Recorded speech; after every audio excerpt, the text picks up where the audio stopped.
Okay, we are live.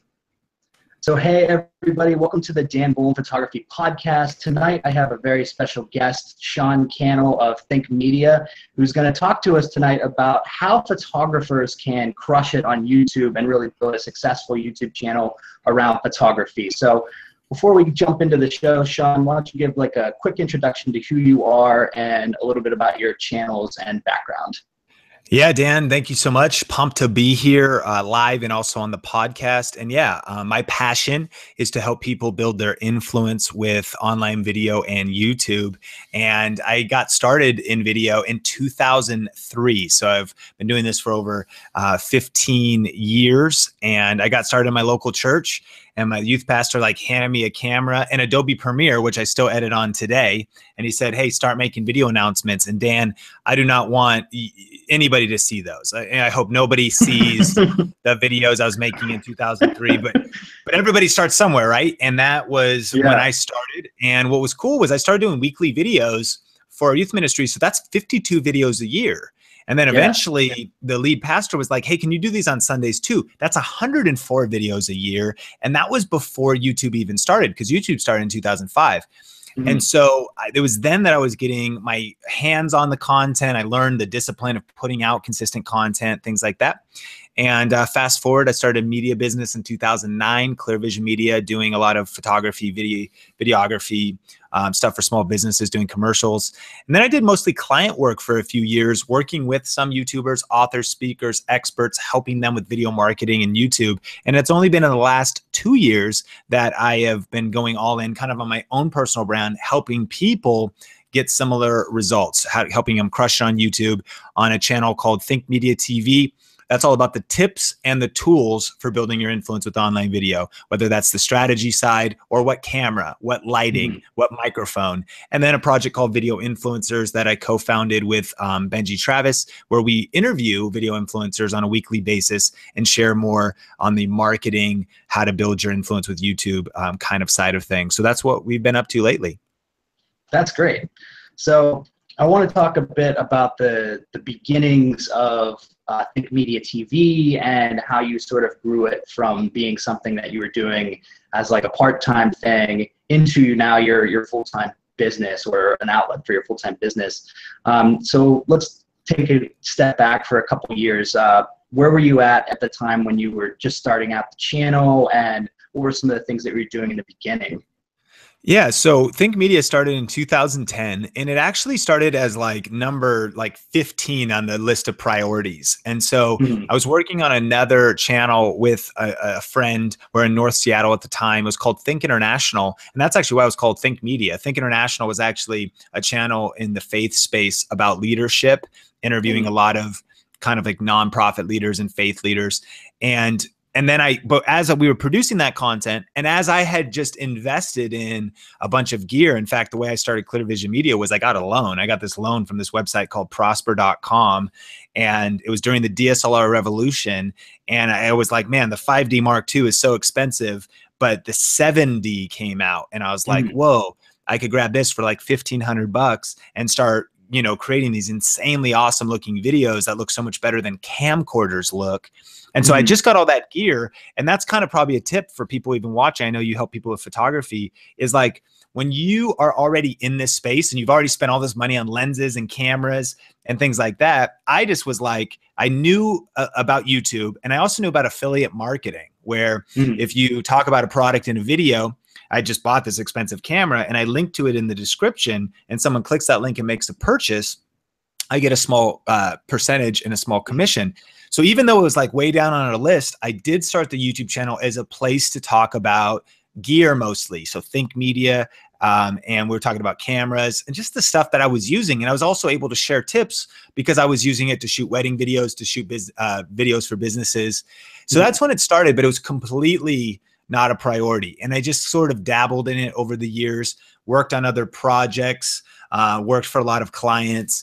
And I did notice though that it continued to grow because there was a lot of interest around these things. I used to use a thing called a cam caddy, and that's a popular. A lot of these old videos are actually pretty popular. I remember I got Nikon lenses, old Nikon manual or Nikkor, manual lenses, and I got this photodiox converter, and so I reviewed that. That was a really popular video about how you could just get these 1.4 or 2.8 prime lenses that look awesome and use them with your newer Canon DSLR. So just as I was learning stuff and doing it myself, I was putting it there, and that actually grew the channel to about 16,000 subscribers, which was not huge, but this is kind of on the side by October 2015.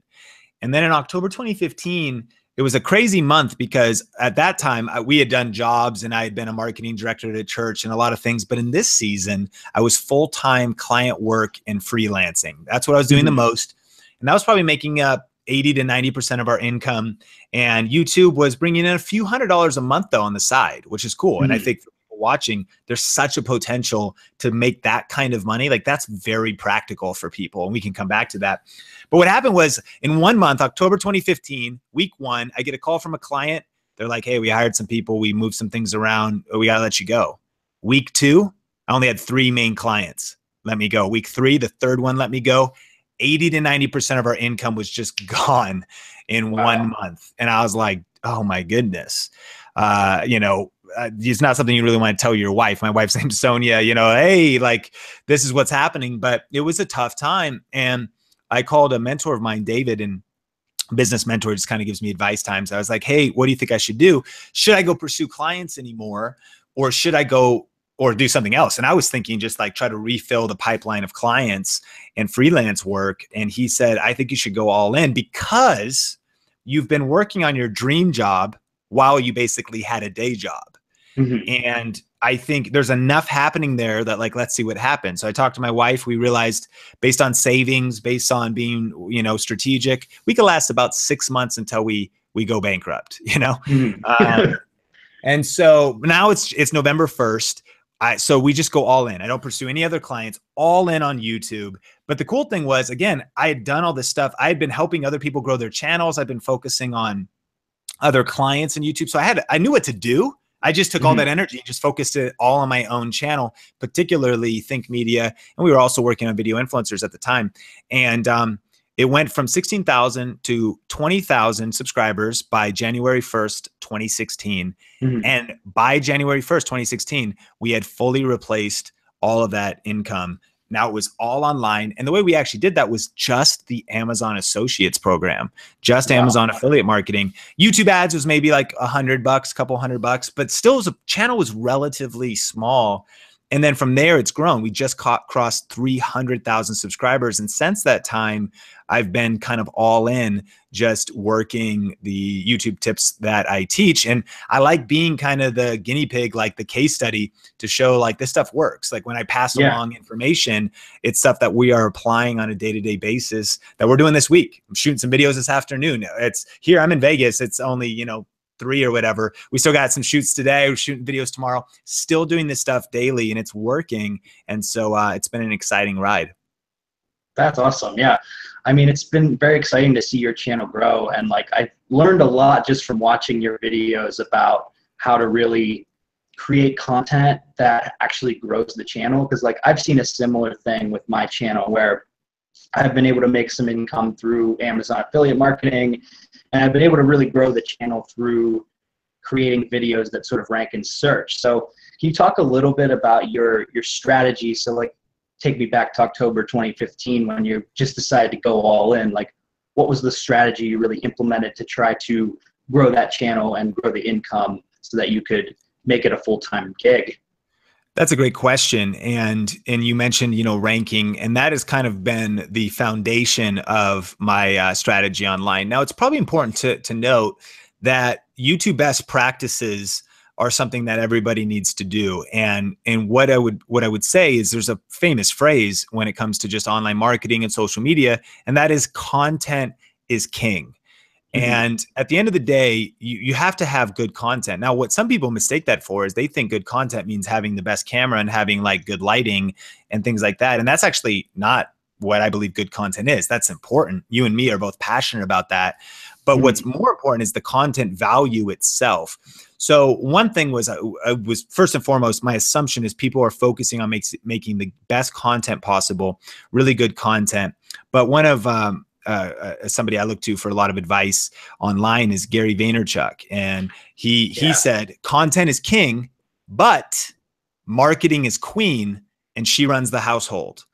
And so it's not either or, it's both. You got to have great content, but if you don't have the strategies, the tactics, the optimization, the marketing in today's world, content enough, I don't believe is enough to break through.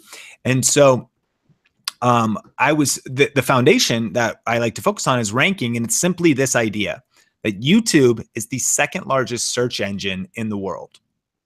And that means that people are going to Google #1, typing in inquiries, and they're going to YouTube #2 to look for how to cook a steak, meal prep tips for bodybuilders, how to do a smoky eye makeup tutorial, homeschool versus public school, and a million other topics in the world, right?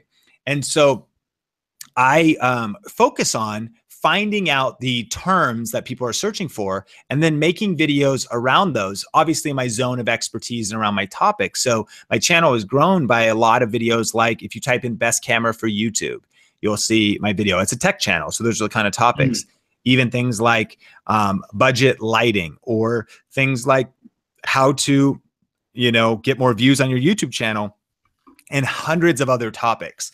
And as it can start slow, and everybody starts with 0 on YouTube, and growth can be slow. But what I've done over the months and even years is I built up a library of ranked videos that, what my friend Sunny says, get you views while you snooze, which I love that. And I believe that YouTube is the highest leveraged platform online, because if you go to Facebook and you post a video, nobody watches a video on Facebook that's 3 or 6 months old. If you go to Instagram, you have to be posting every day, on Snapchat, Instagram stories, things disappear in 24 hours. But YouTube, if you do it right, a lot of the videos that I have posted, they might be 6 months old, even 4 years old. And some of them still get 20 views an hour. Some get 100 views an hour. That's 2,400 views a day of a video that I made 3 years ago. And so it's so highly leveraged, and it built up this snowball effect, this massive momentum of channel growth because of ranking videos. That's awesome. Yeah, I think that's a fantastic strategy because, like you said, YouTube is, I think you've mentioned this in videos before, like you've mentioned that like YouTube isn't really a social media platform. It's actually like a giant video search engine. So I think it makes sense to have a strategy where you're creating content that people are already searching for, so you can sort of reverse engineer your own like view counts and that sort of thing. Absolutely. And I actually, I want to share something really practical. Knowing your audience, I prepped this ahead of time, is let me know if this works. I'm sharing the screen here. But even when I was doing my business, which you can actually see this old channel, it's Sean Cannell Productions. It was called Clear Vision Media. And you can see like it never grew. It was 3,000 subscribers to this day, but that's actually my old portfolio of a lot of the work I was doing there. But one of the things I did that's even practical for like people that are freelancing is check out how I titled this video: Bellingham Wedding Video, Wedding Videographer.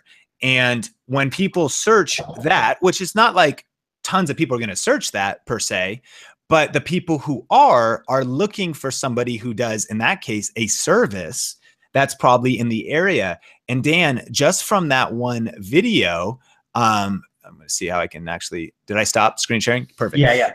Just from that one video, I've probably gotten 10. Now at this point, I don't do wedding videos anymore, but I still get inquiries because the video still ranks. But I've probably gotten 10 people that said, hey, saw your video. I'm doing a wedding in the area. Would love to hire you, by also using video, leveraging YouTube as a search engine to drive business and drive leads when I was doing all video production. So it can be very powerful and very practical for people to build a photography business, any kind of business, and attract a laser-focused audience to drive business results.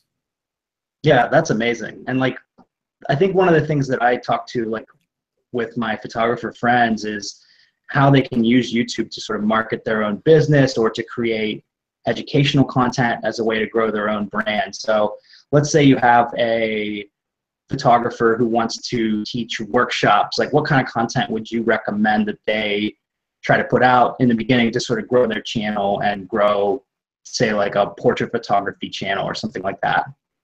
Yeah, I mean, I think that similar to what we've already talked about, and it would depend on the goal of the channel. So one strategy is if you wanted to get local clients, I would be focusing on online video, YouTube, as well as your blog, your website, to, of course, try to get discovered by local clients. That'd be one way, you know, in your city, your area, putting out great work that shows off your work, and that could have you be discovered in your city. The other way would be to, if you want to teach a workshop as a photographer, to start giving away really valuable and free content to get discovered and just grow your channel in general as more of a personal brand. You know, one of the photographers that I like, and also just a great entrepreneur, is Chase Jarvis, and he has a show now called The Daily Creative, and very much of a personal brand, known for not just his great photography work, but also as an educator. And he created Creative Live and some other things. But he just puts out content that is targeted at helping people. So one of the most important things that everybody listening or watching should do is they really need to hone in on who it is that they're targeting, and then reverse engineer the content for that. So the difference is, if this Bellingham wedding video, the target of that video is to actually get people who want a wedding video, right? So it's a different target audience. Whereas if you wanted to do workshops, you're actually going to be targeting photographers. You want other photographers to come learn from you because you're probably further along in your photography career. So then your question is, what are the questions they're asking? What are the search terms they're asking? And there's so many roads that could lead to you, so people could discover what you're doing. And it could be as simple as reviewing a new camera or a lens, or sharing 3 of your favorite photography accessory tools, or sharing how to get better pictures in different lighting situations, or a bunch of topics. But what I'd be looking for is, there are quite a few people doing this on YouTube, is I'm always fascinated looking for the white space, looking for the low competition ideas. And Dan, there's so many out there. Not that they're simple to find, but there's so many out there. Uncovered accessories, tools, tripods, uncovered things like people maybe want to know how to do a certain kind of time-lapse night photography, but nobody's actually put out good content around that yet. All of these different opportunities to get discovered that then could funnel to your workshop, let's say. So when someone watches that at the end, you're like, so I hope these tips have been helpful. By the way, if you want to get more information, I'm going to be hosting a workshop coming up, and you can then just pivot and promote whatever you want, or get people on an email list, or just do any number of things. And the more you do that, maybe sometimes a video will rank, other times it might not do as well. But if you do this over and over and over again, I view them kind of like hooks in the ocean. If you're trying to attract a certain audience, you really want to have clarity on what audience that is, then each video is like an entry point to people getting to know you. And then from there, you could drive whatever business result you want strategically. Yeah, I think that's really amazing. And I think it's important too to point out the sort of focus of the channel. So like, what are some tips that you could give to someone who they have an idea for a YouTube channel? They want to start a YouTube channel about photography, but how could they stand out by creating a greater focus and clarity on who they want to target? Yeah, I think focus and clarity is critical. And the 2 things that they would want to know is, number one, who is their target audience? That's actually number one. So how could you stand out? Well, a great way to stand out is to focus on an additional distinction than, say, just photography tips. If you say this channel is all about photography tips, that's pretty broad, and there's a lot of competition out there. But the instant you might say, this channel is all about photography tips for beginners, now you're already in a much better spot. And it's very different because, as you know, probably as a master yourself in your craft, you know that you're probably at a place asking questions, thinking about the distinctions of cameras, much different than the beginner Dan. I know that I was in an entirely different place now than I was then. So you're serving a particular segment of the audience, but it just became a lot more powerful, and it actually will grow your audience bigger than if you go really broad. I like to say, if you try to reach everybody, you end up reaching nobody. So Mm-hmm. if you can niche down photography tips for beginners, but let's take it to a whole nother level. If you are committed enough to say a brand, you might just say photography tips for beginners. And the only thing we ever talk about is Nikon. Like I'm a Mm-hmm. Nikon, like Nikon's your thing. All you are, that's it. Or maybe it's Canon, or maybe it's Sony. There's been some people, as Sony has been getting hot in the industry and like putting out these cool cameras that are just have a lot of cool features and are doing some interesting things. There are some people that are branded as just Sony alpha shooters.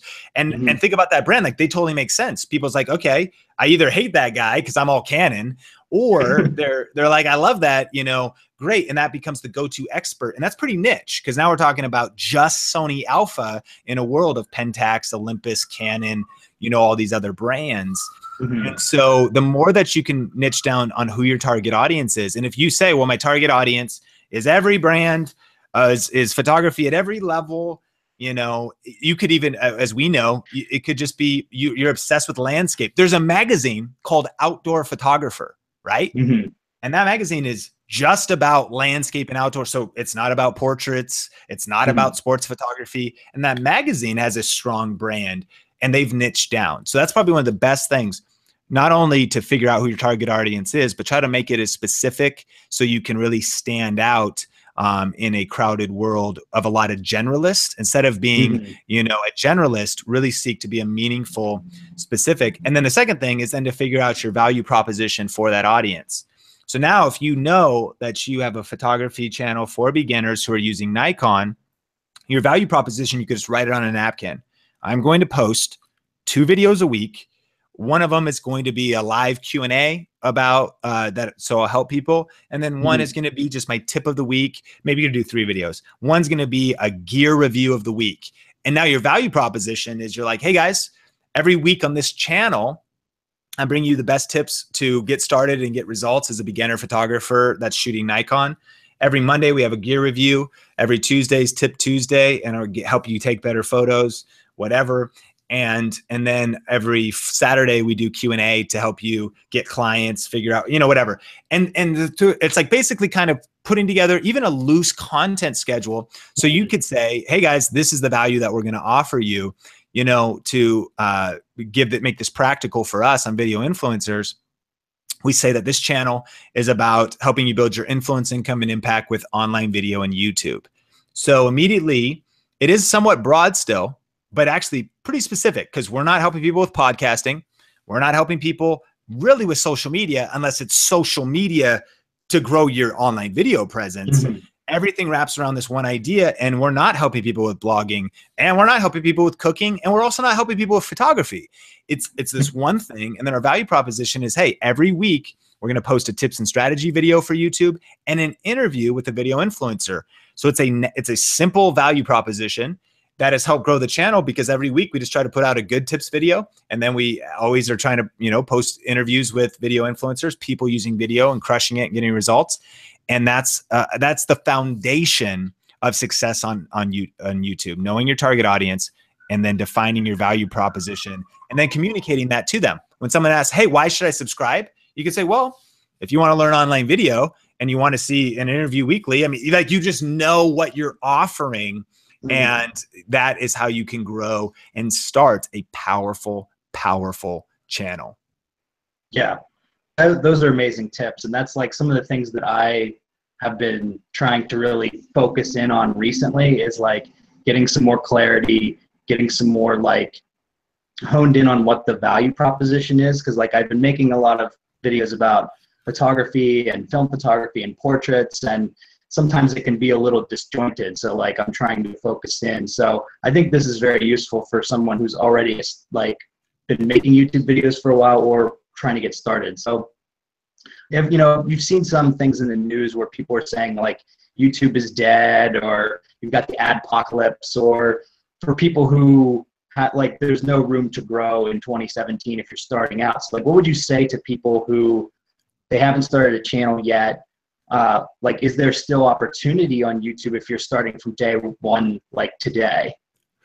Yeah, it's a great question. And I think That comes up though in every industry. I mean, I'm from Seattle. My wife and I are both from Seattle. And so it's home of a lot of companies, Microsoft, Boeing, and one company that a lot of people know called Starbucks. And Starbucks is, of course, open up stores around the world, selling coffee and expanding into all these other offerings. But I remember before when Starbucks only had one store. In fact, I remember when they didn't even sell coffee from like an espresso machine, they only sold beans. The only thing you could get from them was to go to the store and buy some beans. And the thing that's interesting though is, and you could probably, it's kind of a rhetorical question, but Dan, was anybody selling coffee before Starbucks came out? Yes. I mean, a lot of people. Like coffee was available everywhere, and yet they showed up on the scene. And today, then they became a global leader. And so was it a timing thing? Maybe there's so much that probably went in that story, but they just came out and launched. And I think that's what people ultimately need to do. People ask me, when's the best time to start YouTube? When was the best time to start YouTube? Well, the answer is 2005. Like that would have given you the most advantage the year it started. I mean, clearly that's the best time to start YouTube, but when is the second best time to start YouTube? Today. That's the only option. I mean, what other option do you have? And to back that up is there's still a ton of opportunity. I was just at VidCon in Anaheim, the largest YouTube conference, and someone said the same thing. They said, do you think YouTube's too crowded? Do you think that the ship has sailed? And an influencer standing next to me replied to the "do you think the ship has sailed" question, and I respect this person's opinion a lot. He said, "Do you think the ship has sailed? Friend, the ship isn't even built yet. The ship hasn't even left the harbor." And I agree with them 100%. YouTube is 12 years old.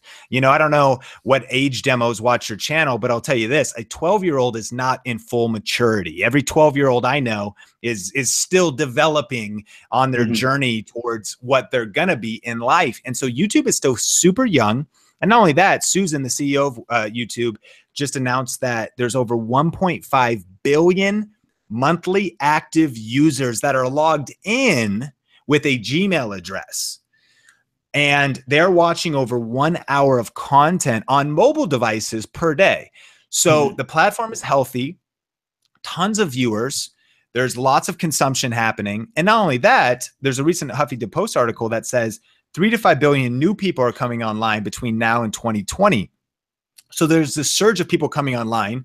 YouTube is dominating, and it's this great platform that continues to innovate with YouTube TV, with new features that are even coming out right now, new app updates. And so it is a great time to jump on YouTube. The distinction I would make is that in order to really break through and succeed, and what's cool is I get to work with so many people through coaching and through our programs, is so I get to actually see success stories of people who've started in the last 12 months, people who've started in the last 6 months, people who have started in the last few months and are growing, that are crushing it. But the key is, I think that if you started YouTube in 2005 or in 2010 and you were just playing checkers, you could have results. And what I mean is, checkers is a tough game, but it's not like super tough. There's only so many moves. There's not a ton that you could do. It's a limited game. But chess is much more, strategic. It has a lot more nuances. I really believe that you can win on YouTube, even if you start today. But it's important that you are very strategic, that if you're just playing checkers and trying to just do like the shotgun approach that people say, like, be consistent, have a good thumbnail, have a good title, it's all good. That you got to drill down and be a little bit more strategic and play chess and not checkers, but still you can get massive results even if you're starting today. And I would honestly say, for me, my intuition says probably the next 24 to 36 months, I still feel massive opportunity. Like there is like a land grab, like it's the time to sprint, jump in, crush it. I don't know if my answer will be the same in 2 years, 3 years, but it is, the window of opportunity is open now. So if somebody's hearing our voices or watching this and they're thinking about it, go all in, jump in, dive in, because the door is still open. The opportunity is still there. Just be very strategic in your approach and make sure you put a game plan together. You get the best practices. You understand the current updates to the platform, and then just take off and crush it. That's amazing. So one of the things that I've seen that's a barrier for people who want to get started on YouTube, or sort of like a personal mental barrier that some people have, is they are very hung up on the gear aspect. They think they need all this great lighting or like the best camera. What advice would you give to someone who, say, they just have a basic point and shoot camera to record with, or a smartphone, in terms of like getting started on YouTube? Like, do you feel like you need to have all of the pro gear, or should you just start with what you have? Yeah, I mean, you always should just start with what you have, because I think the other key is that in order to get to your best videos, this is something that I think a lot of people miss. Well, number one, you never want to compare your beginning to somebody else's middle. A lot of people get stuck because they watch other people on YouTube and they're like, geez, they're so confident, or like they've got this, and they try to think that that needs to be their first video, but that'll like never be the case. Sometimes people say like, Sean, like you're confident on camera. What they don't see is that I've posted over 2,000 videos online, not just on my own channels, like other people's content. And a lot of those early videos were terrible, right? But had I not posted those, I would have never got to a place where I felt more confident. So sometimes people say like, how do you get confident to be on camera? My answer is like, you just got to do it. You know, I'm not good at basketball, but if I did it a lot, like right now, I don't feel confident to shoot a jump shot. But if I did 2,000 days of intense practice, I probably feel a lot more you know what I mean? Like, even if you're born with some natural talent, you got to put in the work. Michael Jordan, any star, put in so much work on top of any natural talent they had. And without that work, they would have never got there. So whatever camera you have, you want to start shooting videos. And I really believe you need to get your first 10 to 100 videos posted just to kind of be at square one. Like after 100 videos, you'll have learned so much. You've kind of learned your voice. I didn't really like how this felt. I seemed kind of weird. And then you'll just be getting started. And then you'll be like, maybe me. I feel like I'm just getting started. Sometimes I watch my videos. I'm like, oh, that was weird. What the heck? We're just always getting better, but totally start before you're ready. Done is better than perfect. And then gear-wise, though, I think there are some important things. I think the key is people need to be able to see you and hear you. You know? Like, not to be oversimplified, but it's not that it needs to be fancy, but if it's distracting, it'll hurt your content. So it's about the content value, like the quality of the video. But if like the audio is scratchy or there's an echo in the room, like that's not going to help. I mean, if it's dark and you can't see you, or there's like some weird harsh shadows that are distracting, well, what those are like actually they're a distraction. So you want to clean up that kind of stuff. And what I recommend is, I think gear-wise, probably everybody watching this already has the camera they need to start YouTube. And that is what you said, that's their smartphone. And most smartphones these days are shooting HD video. Most of them are shooting 4K. And not only that, you also have a tool. Maybe you don't have a PC or a laptop or a MacBook or any way to edit your videos. Your smartphone can also edit your videos, and you can also upload them from your smartphone. But what I would recommend is that people, if they have some money to spend, that they actually spend it on accessorizing their smartphone. And I have a video coming out in a bit, but there's a great $75 light kit on Amazon from Studio Pro that we've been testing out. $75. There's a great lapel microphone that I recommend, Boya BY-M1. $18, plugs right in your smartphone. There's a little smartphone tripod mount, $7. You could buy a $20 tripod off of Amazon. And now you've got some pro lighting, or just some lighting. You've got your phone mount on a tripod, plug in that mic, hook it up to your shirt, and now people can see you. You can shoot at night if you want to. You've got the good audio, and that entire investment for some of the things I just subscribed, we added it up for $125 here in the US. That's where I think people's money would be best invested, because now you're just accessorizing your smartphone. You're going to make it look awesome. A lot of times, lighting will make a bad video camera look great. And even no lighting on a great video camera will actually still look pretty bad, because cameras need light to function. So no matter what camera it is, lighting is one of the biggest things you could do. But that's what I'd recommend. Start with what you have, but maybe invest in some things, just some cheap lighting and cheap audio solutions, so that people are not distracted by terrible audio and, you know, video that they can't see. Yeah, absolutely. And like for me, even what I'm shooting with today, like I'm still using this like $70 like softbox that I bought on Amazon when I first started the channel. And like I'm still using that lighting setup for all the videos that I filmed indoors. And like some people have been commenting recently, like some friends and stuff, like, wow, your videos look so like professionally lit. Like, what kind of gear are you using? I'm like, the cheapest thing I could get, like that was like decent at the time. Yeah, And I it gets love the that. job done. It totally gets the job done. And so, yeah, definitely jump in with whatever you have and start posting videos. Yeah, absolutely agreed. So I've seen one craze that's been very popular, mostly because of Casey Neistat, is vlogging. And I think a lot of people they're like, oh, I'm gonna start a YouTube channel. Like, let me get into vlogging. Like, what do you think about vlogging in general and like that as a strategy to grow a channel?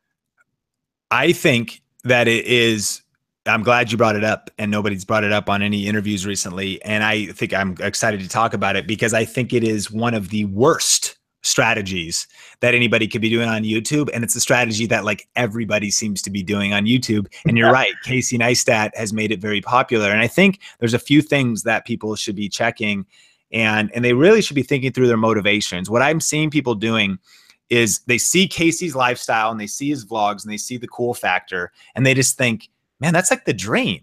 Like if I could just film my life and eventually build it up and like get paid to do that, and then people would just listen to my opinions for 10 to 15 minutes a day and see what kind of food I'm eating, and I could just travel the world and do that. Like that's what I want to do. So how about I just start doing that now, and you know, I'll work at it, and then eventually I'll be Casey Neistat. And the chances of that happening are like 1 in a million probably, because the sheer nature of the content, there's so many hoops that people have to jump through. And that's number one. How big of an audience is there even for vlogging? Well, sure, millions of people, but just like anything else, it's the competition. Think about how many people want to do that, and then how big of an audience. You're not going to get my mom to watch your show. Like she's watching Netflix and TV. She doesn't want, you know, so like you have to think about that target audience. Like who's even your target audience? And then what are you going to do that's going to be so interesting and more entertaining than Casey? Now, I wouldn't want to communicate that people shouldn't do this. There are stories of vloggers that break through, but it's very, very tough. And so what I recommend, and what's actually interesting when you study this out, is most successful vloggers didn't start vlogging. That is a total anomaly. Good friends of mine, co-founder of Video Influencers, Benji, his wife, Judy, is their channel together now. It's Judy's Life is 1.5 million. I don't know, maybe 1.8 million.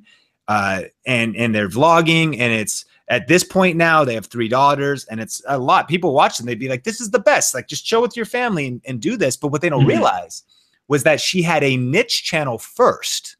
She had a makeup and beauty channel.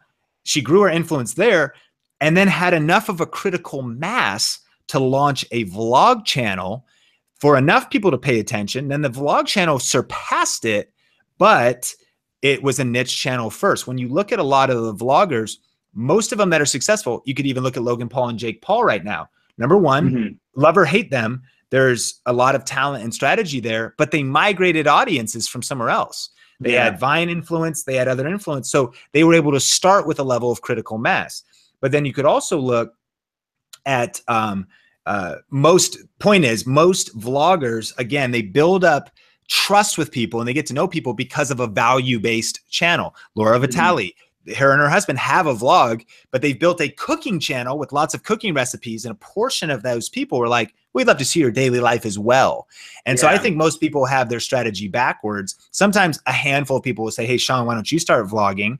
And number one, timing wise, it's not what I want to focus on. But number two, if I ever start, it would be because I've actually grown ThinkMedia to a place knowing that maybe larger audience is not going to care about my vlogs, but it's big enough that a portion would care to make vlogging sustainable. So I always would point people to start a niche channel to build value, and to think that, I think it's delusional what a lot of people are doing as far as a strategy. But I mean, to each his own. And if you feel like you have the talent, the chops, you have something going for you, the other thing that most vloggers that have grown have done, there's a particular group of family vloggers that have grown, but a lot of them, what you don't realize is that they're all friends of each other, and they all, like, a couple people grew it, but the reason they grow is simply because they have collabs with those people. So there's always like stuff going on behind the scenes.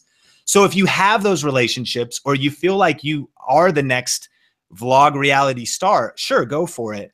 But what I love to teach, because I also want people to actually get results. Like I'm obsessed with people actually getting results, like building their influence, actually building side income in a practical way. The path of a niche channel is actually not only more realistic, it's also extremely practical in ways of building up your influence. And so that's what I would recommend. Yeah, I think that's fantastic. Like even with Casey, like what a lot of people don't realize with him, like the vlogs helped like explode his channel. But he already had something like 1 million subscribers when he started vlogging, and he had all this path with creating films and stuff. So like he had a background, he had an audience when he started. Sarah Dietschy's another one who's like grown a pretty successful vlogging channel, but she did tech, and she grew her channel to something like 100,000 subscribers before she really went all in on vlogging.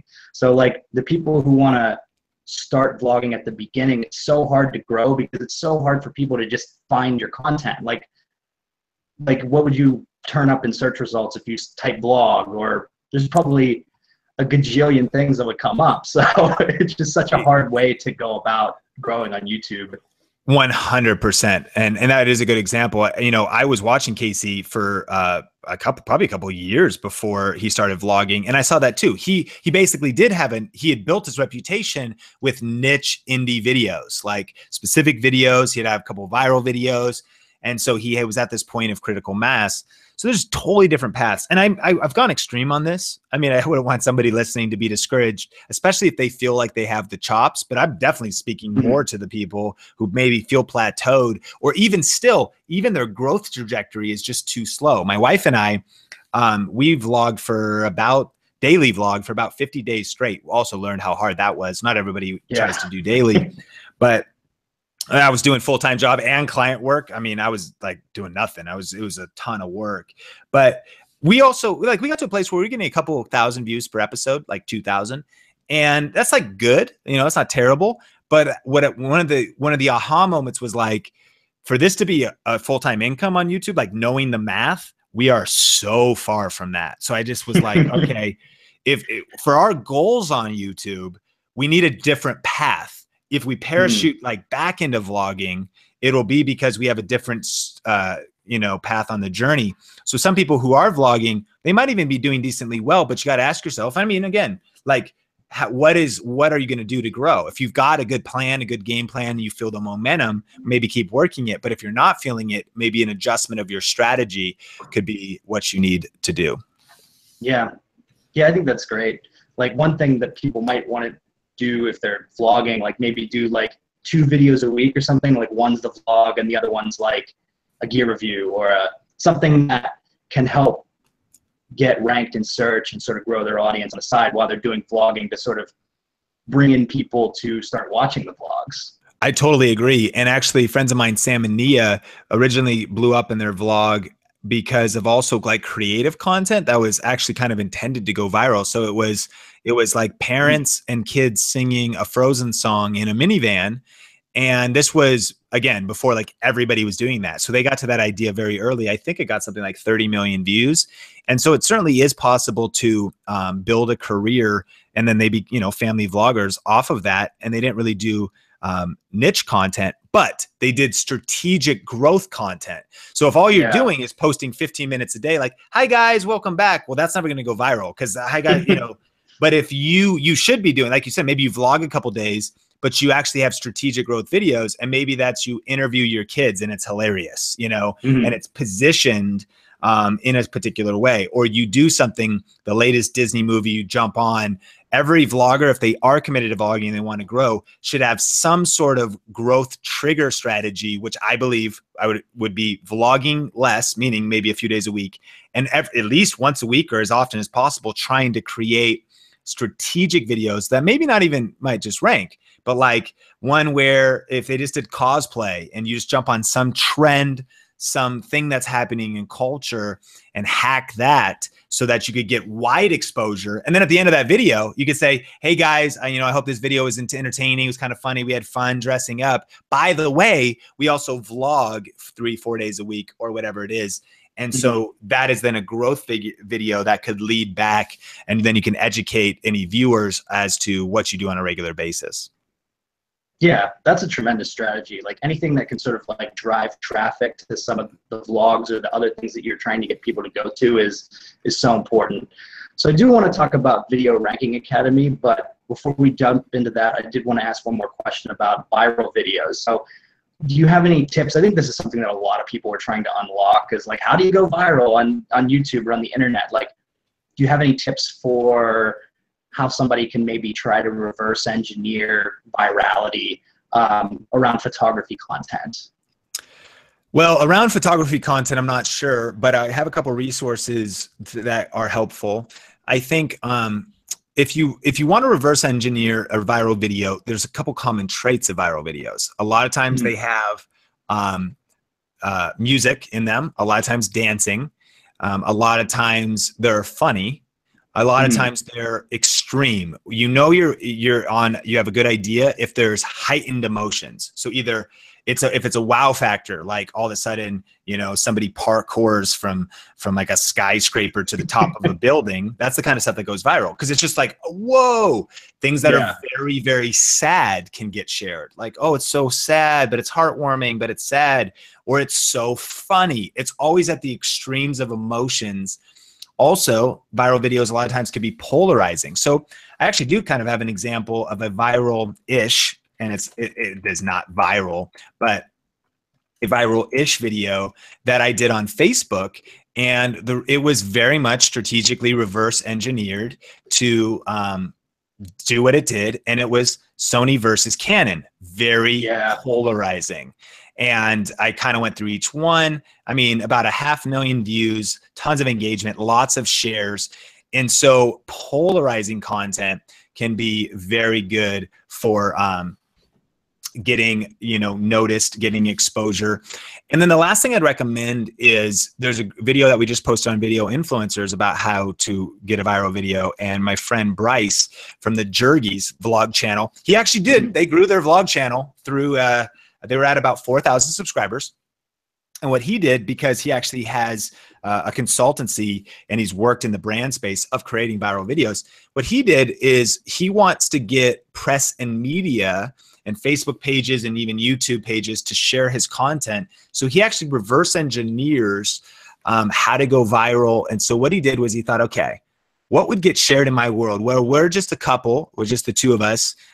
We don't have kids, but we do kind of want to reach into that. We're a family vlogger space, because that's what a lot of the audience wants. So he thought what could be like heartwarming and show that we're like a fun family. And he thought, okay, well, what are some of the things that goes viral? And one of his ideas was puppies and animals do. I mean, you see it all the time. You just say like, oh, it's so cute. It's the cat videos that get shared or whatever. So he actually talked this very practical strategy, and people should watch the video. It's on Video Influencers. But the gist is he then would look at blogs, like influential blogs, news outlets, Facebook pages that share stories that are heartwarming or viral or interesting. And he would then start building relationships with those journalists. And so he would follow them back on Twitter, interact with them, retweet some of their articles. And then what he did was he basically put together a video that was like a viral video on a platter. It was basically a news story on a platter that he could basically hand to them, and then they write about it. And not that it's guaranteed to, but it's an intentional strategy, and it worked. So he created this video of, it's like husband surprises wife with house full of puppies, and he just filled their entire house with puppies that he got, you know, that were just actually borrowed from the pound. Shot this thing, she's like freaking out, super cute video. And then he built these journalist press relationships. He said, hey, this is what happened. And it did. It took off. And as one place wrote about it, another place, that video got 4 million views, got about 25 million views on Facebook. And their channel is approaching 100,000 subscribers now, up from 5,000. So when you said, how do you do it specifically for photography? I'm not sure. I think polarizing is a good one. When I did Canon versus Sony, you know, it's this topic where you just like throw that out and people are like ready to fight. I mean, it's like, oh, you don't have to start an opinion. I actually just said like, what do you think? And then it's like they're dueling it out in so I think that angle. But in our space, I think, yeah, thinking what are the things that are already going viral in our space would be a good question to ask.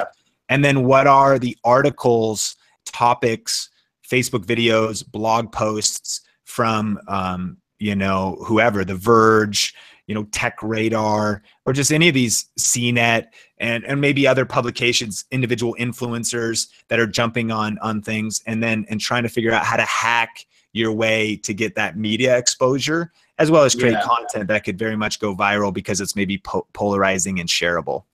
Yeah.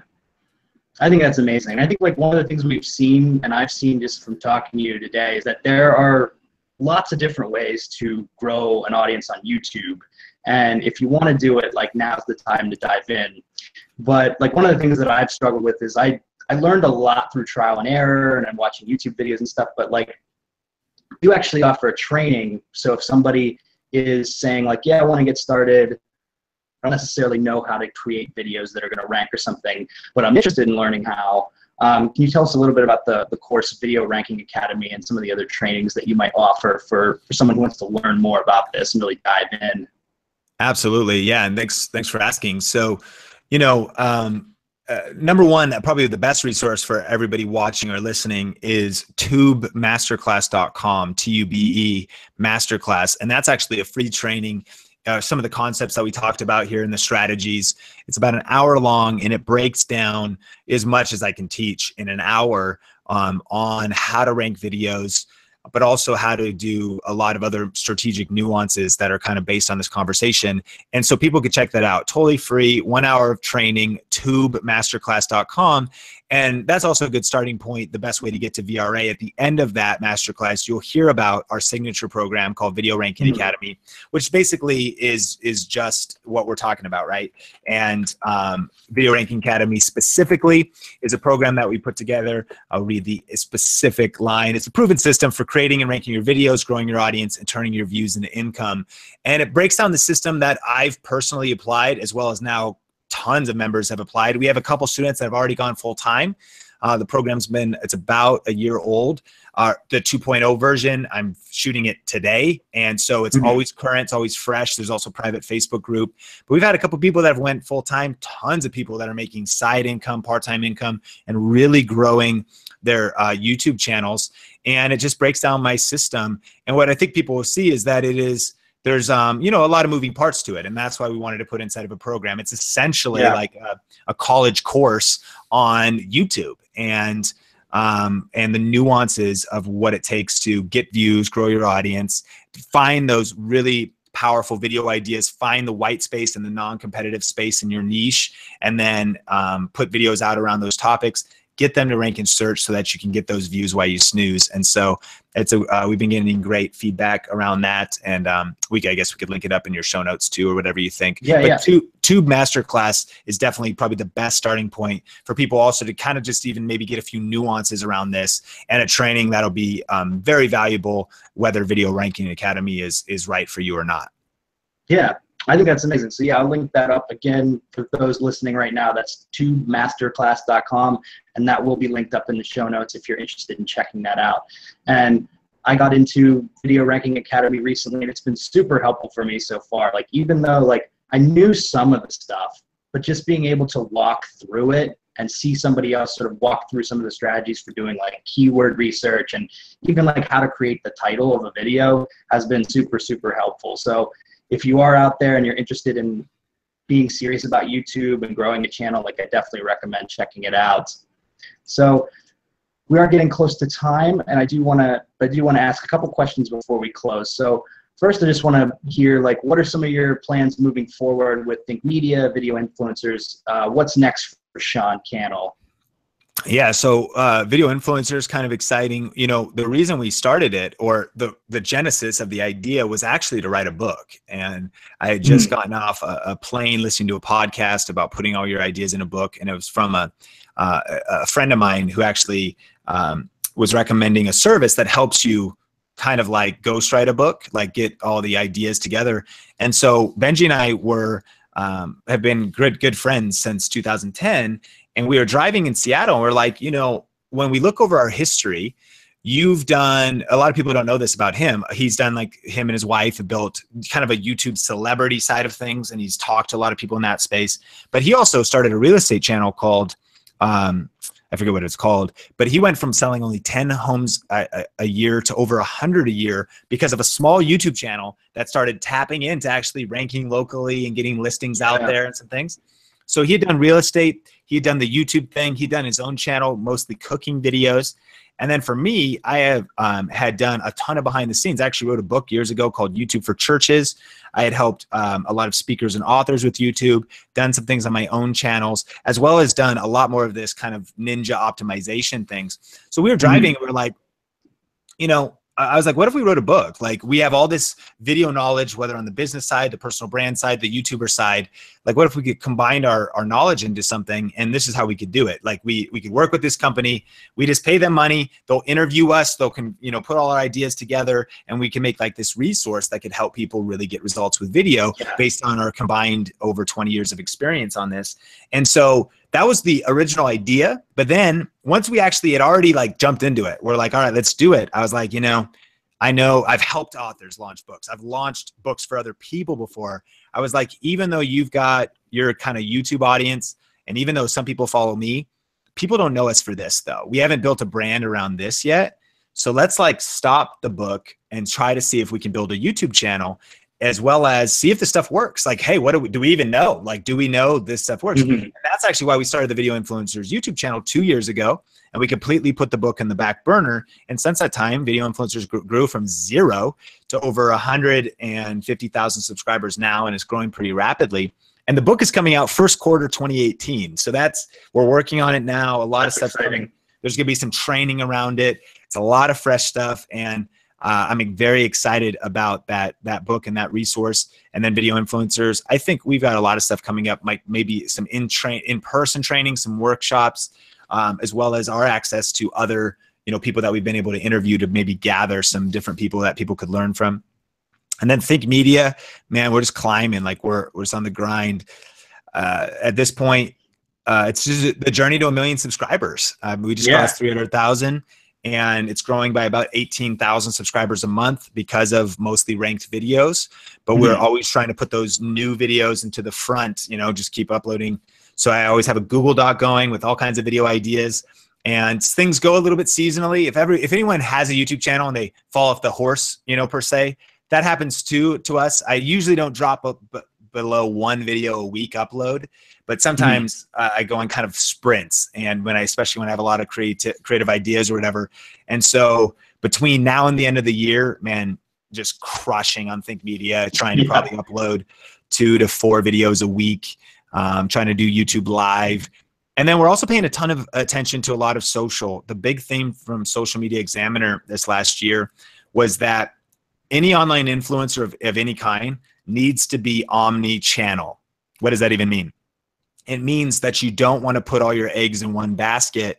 And that means that even for the YouTuber, you should be thinking about multiple platforms. And I don't think the person who's just starting should think about like 10 platforms, because you'll spread yourself too thin, but definitely having a real intentional strategy on maybe 1 other or 2 platforms complementary, so those 2 channels can kind of grow together. So our social media strategy overall is embracing a lot of things. So we're paying attention, like you saw that Facebook video. That was a native Facebook video, kind of imitating BuzzFeed a little bit, trying to take some ideas from them and build our influence on Facebook itself, and also how it could serve YouTube, but also being, if you will, a video influencer on Facebook. In fact, monetization is coming to Facebook. You're going to start to be able to monetize mid-roll ads. It's going to be open for Facebook Watch, new platforms. So I think there's so much happening in this space. It's very exciting. I love YouTube. I'm all in there. It's my #1 by far, but a lot of experimentation on other platforms and strategies that we're deploying on other platforms. And so I think that's another opportunity. Somebody listening, maybe their move should just be like, skip YouTube. What if I was like the photography guy on Facebook? And like native weekly quality content was grown there. What people make the mistake of all the time is they go, but the revenue sharing platform is not there yet. Like it's not, but here's the way things work. We have this poster on the wall up here that you can't really see it. How to build your influence, income, and impact with online video. That's our statement, right? People need to realize if you build influence anywhere, any kind of influence, income can always follow. But you'll never get income if you don't have influence. So what people think is they're like, it's too narrow to be like, well, YouTube's the only place to do it because of the ad platform. Well, number one, ads doesn't pay that well. But number two, if you grow 100,000 likes on Facebook, if you grow 50,000 or 1 million, you can monetize that through brand deals, through sponsorships. Yeah. You'll also be positioned when the ads kick in and you can monetize. And now you'll have this head start from all the people who just didn't get it and didn't see what was happening on that platform. And so anyway, it's kind of a long answer, but yeah, we're definitely trying to be on, have a omni-channel strategy and a lot of exciting new content and new videos coming soon to both ThinkMedia and video influencers. That's awesome. Well, yeah, I'm very much looking forward to see what you guys are doing. Like I've learned a lot, especially from video influencers, on like how to grow my channel. So the last question I want to ask before we close up here is where can people connect with you on social media or online? Yeah, the best place is definitely those YouTube channels, but to connect with me directly, I'm very active on Twitter. And it's still it's such a great platform to be able to reach out to people. And it also keeps communications, snappy, 144 characters. Yeah. But I love Twitter. So at Sean Cannell, SeanCannell. I'm on Twitter. And so it's a pretty good chance that I see most of the tweets there. I try to answer questions there. And so I love Twitter if people have questions. Tube Masterclass to get just some of my best YouTube training for free. And then, I'm just checking out the latest stuff that's coming out on video influencers and ThinkMedia on YouTube. And that's where some of the best content is for sure. Awesome. Well, Sean, I just want to thank you so much for joining me on this call tonight. It's been very exciting to talk about the great opportunities that are out there for photographers who want to start crushing it on YouTube. And for those in the audience who've tuned in tonight, thank you so much for listening and watching. This has been another episode of the Dan Bullman Photography Podcast. Peace.